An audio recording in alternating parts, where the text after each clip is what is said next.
What's up, fellow kids? It's me, Fake. On today's episode, we're going to talk about some of the video games I played as a kid that I definitely shouldn't have been playing. We're talking games with nudie bits, extreme violence, and one of the most unbelievably odd point-and-click adventure games you'll probably ever see. Now, I know that these games may seem tame in comparison to the kind of games that flood the Steam pages these days, but when I was younger, these games were some of the more controversial games of the time. So let's talk about them. And of course, let me know in the comments if you played any of these games when you were younger, or if you have a game you think fits this theme. I promise I won't tell on you. Now, let's get into the video. You know, back in my day, we didn't have the internet. If you wanted to see boobs, you couldn't just pull out your phone and have access to literally everything ever uploaded to mankind in about 3 seconds. All we had in my time was our imagination, and maybe the lingerie section of the Sears catalog if you were feeling rebellious. So imagine my surprise when one of my friends handed me a copy of Leisure Suit Larry Love for Sale on PC and simply said, "Don't play this when your parents are home." Cut to 10-year-old me waiting until everyone had gone to bed, quietly booting up the family computer and hoping nobody walked in on me. You know what? We're getting way too personal already. Let's just talk about the game. Released in 1996, Leisure Suit Larry Love for Sale was the 7th main entry in Sierra's long-running adventure game series created by legendary designer Al Lowe. If you grew up playing PC games in the late 80s and 90s, Sierra was responsible for some of the biggest adventure games around. King's Quest, Space Quest, Police Quest, Gabriel Knight, and then there was Leisure Suit Larry, which was basically this weird cousin that nobody admitted to liking in public. The entire series revolves around Larry Laffer, a middle-aged man with a receding hairline, a white leisure suit that somehow never goes out of style, and absolutely zero game. Larry thinks he's God's gift to women, but every conversation usually ends with him getting slapped, robbed, humiliated, or accidentally blowing something up. That's what made the games funny. Larry wasn't some cool James Bond type. He was the exact opposite. Every bad decision you could possibly make around another human being, Larry was probably about to make it. The previous games took Larry all over the world chasing romance, but Love for Sale begins immediately after the events of Leisure Suit Larry 6. Larry has finally managed to spend the night with the beautiful Shamara, or at least he thinks he's gotten lucky. Instead, he wakes up handcuffed to a hotel bed after she's stolen everything he owns. Things immediately go from bad to worse, though. Through a series of classic point-and-click puzzle solving, Larry accidentally starts a fire, destroys a hotel room, dives through a sliding glass door to escape the flames, and lands directly on a cactus, because of course he does. If there were ever a perfect summary of Larry's life, it's this sequence. Broke, embarrassed, yet somehow still optimistic, Larry manages to win a ticket aboard the luxurious cruise ship PMS Bouncy, where almost the entire game takes place. Now, it's not your average vacation cruise. The captain, Captain Thigh, and yes, every single character's name is some sort of terrible innuendo, is holding a competition to determine the ship's most desirable guest. The grand prize is an extra week aboard the cruise with Captain Thigh herself, and Larry immediately decides this is the opportunity he's been waiting his entire life for. The only problem? Larry is spectacularly unqualified. To win the competition, he'll have to compete in cooking contests, bowling tournaments, fashion competitions, horseshoes, and a variety of, let's just call them adult-themed challenges that fit the overall theme of the game. The funny part is, Larry is terrible at basically all of them. Like every Sierra adventure game, success isn't about skill, it's about cheating, manipulating situations, finding bizarre puzzle solutions, and using items in ways that make absolutely no sense until suddenly they do. Adventure games from this era loved this logic. You need to solve a puzzle? Maybe you combine a chicken, a bottle opener, chewing gum, and someone's toupee. Somehow, this opens a locked door. Sure, why not? As ridiculous as the situations are, that's part of the charm. Every room on the ship is packed with visual jokes, hidden interactions, and goofy conversations that reward you for clicking on absolutely everything. And that's something I think gets overlooked when people talk about Leisure Suit Larry. Let's be honest, the series has always had a reputation. People hear Leisure Suit Larry and immediately assume it's just softcore with some puzzles sprinkled in between. But creator Al Lowe has said multiple times that the series was always intended to be a comedy first. The adult content was there to support the jokes, not the other way around. In fact, Love for Sale became the first game in the series to receive an ESRB mature rating, largely because the visuals were much more detailed than previous entries. Sierra had moved away from the chunky pixel art of the older games and embraced the full VGA graphics with hand-drawn animated characters and fully voiced dialogue. For 1996, this was pretty good looking for an adventure game. The animation was smooth, backgrounds were colorful, and every character was packed with personality. The voice acting was also a huge step from earlier entries, helping Larry's awkward charm come across even better than before. Of course, as a 10-year-old kid, I wasn't exactly paying attention to the artistic improvements. I had much different reasons for sneaking this game onto the family computer. Going back and replaying it about 10 years ago on my old YouTube channel gave me a completely different appreciation for it. Sure, it's incredibly dated, some jokes definitely haven't aged well, and it's about as politically incorrect as you'd expect a mid-90s comedy game to be. But it's also genuinely funny. One of my favorite bits involves finding an animatronic Bill Clinton on this stage and he's just delivering one-liners, and it keeps going for way longer than you'd expect, and somehow that just makes it funnier. There's also an ongoing Where's Waldo style joke where you're constantly searching for a little toy hidden throughout the cruise ship. I'll let you imagine what that toy is. It has absolutely nothing to do with the main story, but little touches like that make the world feel more fun. Every room has something stupid inside it. Every character has another joke if you keep talking to them. Even item descriptions have some dumb punchlines. It's that constant barrage of humor that keeps the game entertaining even when you're completely stuck on some ridiculous puzzle. Unfortunately, Love for Sale also marked the end of an era. Adventure games were already beginning to lose popularity as 3D action games exploded onto the scene.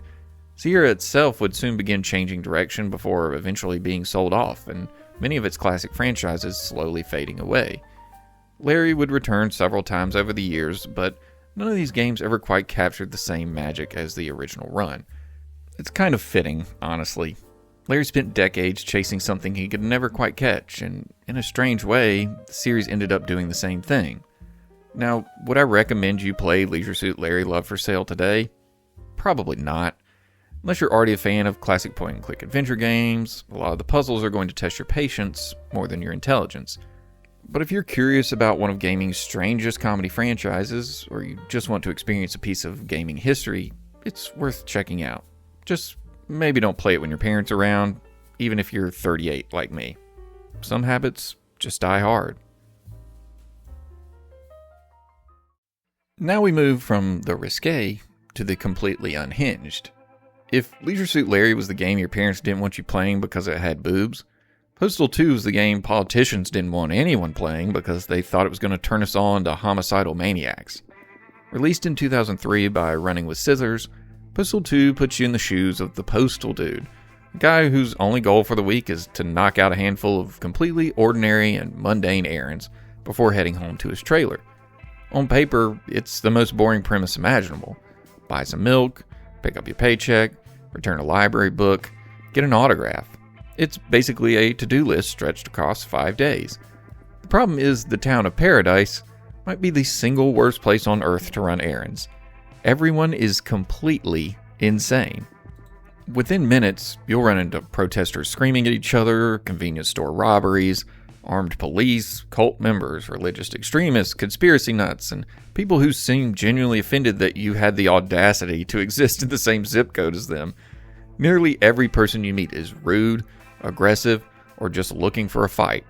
It's like the developers took every Florida Man headline they could find and crammed them into one neighborhood. What made Postal 2 different from other shooters at the time wasn't just the violence, it was the freedom. Every objective in the game can be completed peacefully. Seriously, you can go the entire game without intentionally killing a single person if you're patient enough. Need milk? Walk into the grocery store and buy it. Need your paycheck? Stand in line like a functioning member of society. Need to return a library book? Just return it. It sounds simple, except standing in line usually means waiting behind someone who won't stop complaining, someone cuts in front of you, another guy starts yelling, somebody pulls a gun, and before you know it, the police have shown up because someone threw a grenade through the front window. Postal 2 constantly tempts you to solve problems with violence, but rarely forces you to. The game almost feels like it's asking, how long can you keep your cool? For me, it's not very long. It certainly doesn't help that the Postal Dude himself has absolutely no patience for the people around him. He's sarcastic, constantly annoyed, and delivers these one-liners with the energy of someone who wants to just finish and go home. Fortunately for him, every day gets progressively more ridiculous. One minute, you're buying milk. The next, you're fighting your way through a marching band that refuses to move. Yes, a marching band. Then there are the game's unforgettable characters. There's Crotchy, an innocent-looking mascot for a children's toy that turns out to be running an illegal operation. There's a group of cannibalistic butchers selling suspiciously fresh meat. A convenience store owner who somehow ends up being involved in terrorism. The ATF, the National Guard, SWAT teams, cultists, a group whose name I definitely cannot say on YouTube. And for reasons I'm still not entirely sure anyone can explain, actor Gary Coleman plays himself and eventually becomes one of the game's boss fights. You don't just meet Gary Coleman, you have a gunfight with Gary Coleman. Only Postal 2 could write that sentence and somehow have it make sense. The deeper you get into the week, the more Paradise completely falls apart. Riots are breaking out in the streets, military forces start showing up in the city, ordinary errands become firefights, and by Friday it feels like civilization is hanging on by a thread. It's absolute chaos. Of course, that's also why Postal 2 became one of the most controversial games ever released. The violence was over the top even by early 2000 standards. You could dismember enemies, use practically anything as a weapon, and interact with the world in ways that were intentionally designed to shock people. Running with Scissors knew exactly what they were making, and they weren't interested in toning it down for anyone. The game quickly found itself banned in several countries. New Zealand outlawed its sale in 2004, with distributors facing heavy fines or even prison time. Australia refused classification, effectively banning it there until years later. German authorities restricted its availability for years, and Sweden even saw legal action taken against the local distributor before the case was ultimately dropped. For a while, owning Postal 2 in some parts of the world almost felt more illegal than what you were actually doing inside the game. But here's the thing, I don't think Postal 2 is actually about violence. Not entirely. It's about excess. Everything in Paradise is exaggerated to the point of absurdity. The protesters are louder, the police are more aggressive, the news is more ridiculous, politicians more corrupt, citizens more hostile. Every stereotype is dialed up to 11 until the entire town feels like a live-action cartoon. The violence is just another part of that exaggeration. Running with Scissors wasn't trying to create a realistic depiction of society. They were creating a satire where every bad headline, every moral panic, and every outrageous stereotype existed in one place. Whether they always landed that satire is another discussion entirely, but I do think that's what they were aiming for. And despite all the controversy, the game slowly built one of the strongest cult followings in PC gaming. People weren't recommending Postal 2 because it had the best gameplay. It doesn't. They weren't recommending it because it had incredible graphics. Even in 2003, it looked a little rough around the edges. They recommended it because there was, and honestly still is, nothing quite like it. The game gives you an unbelievable amount of freedom, and somehow it manages to balance this crude humor with the complete insanity. Going back and replaying it recently, I had the exact same thought I did when I first played it years ago. It's absolutely ridiculous. But not once did I think, man, I should go out and recreate this in real life. I was too busy wondering why someone had just attacked me with a shovel because I accidentally bumped into them while buying milk. So we're going to play a little game here. I'm going to give you 3 options on how the Postal Dude's week might end, and you let me know if you know the right answer. A. The dude finishes his errands, goes home, and enjoys a nice peaceful weekend.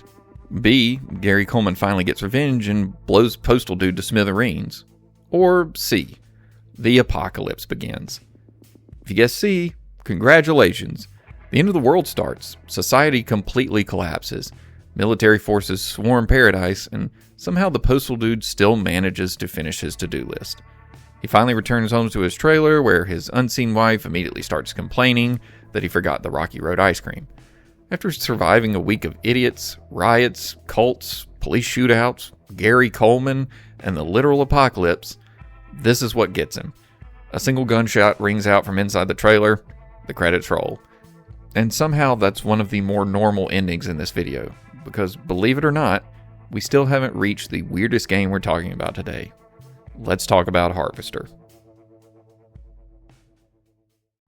Now, you've probably heard of Harvester before. It seems like every gaming YouTuber eventually makes a video about it, and honestly, I can't blame them.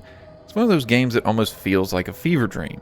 The screenshots alone are enough to make you wonder what the hell is going on, and once you actually start playing it, things somehow get even weirder. Released in 1996 by DigiFX Interactive, Harvester is a point-and-click adventure game that feels like someone took a wholesome 1950s sitcom, ran it through a horror movie, and then let David Lynch direct the whole thing. The developers intentionally wanted players to feel uncomfortable, using these digitized live actors pasted onto pre-rendered backgrounds that create an uncanny world where nothing quite looks or feels right. It's also released during a time when video game violence was under a microscope, and Harvester leaned right into that controversy by asking whether violent media actually creates violent people, or if the capacity for violence was already there to begin with. Needless to say, this wasn't exactly a game 10-year-old me should have been playing. So let's talk about it. Harvest starts off with one of the most unsettling openings in gaming. You wake up as Steve Mason, a teenager living in a small farming town in 1953, except there's one major problem. You don't remember who you are, how you got there, or even the people who claim to be your family. From the moment you step outside, something feels wrong. The townspeople all know Steve, but nobody believes he's actually suffering from amnesia. Every time he tries to explain what's happening, they brush him off with the same bizarre response. "You always were a kidder, Steve." The town itself only gets stranger the more you explore it. Steve's mother spends every day baking cookies for a charity event that's still a week away, throwing each batch away before starting over again. His younger brother spends all day watching an incredibly violent cowboy TV show that somehow the only program anyone in town can watch. Nearly every resident has their own disturbing obsession, making Harvest feel less like a real town and more like someone trying to imitate one. Steve soon discovers he's apparently engaged to a woman named Stephanie, and when he finally meets her, he realizes she's just as confused as he is. She also woke up that morning with no memory of how she ended up in Harvest, making the two of them the only people who realize something's wrong. As they search for answers, everyone points Steve toward the mysterious lodge at the center of town. The lodge serves as the community's governing body, and its members insist that all of Steve's questions will be answered if he simply joins their organization. To earn his place, though, Steve is forced to complete a series of initiation tasks that become increasingly disturbing. What starts as harmless vandalism slowly escalates into theft, arson, and actions that indirectly lead to some pretty awful things.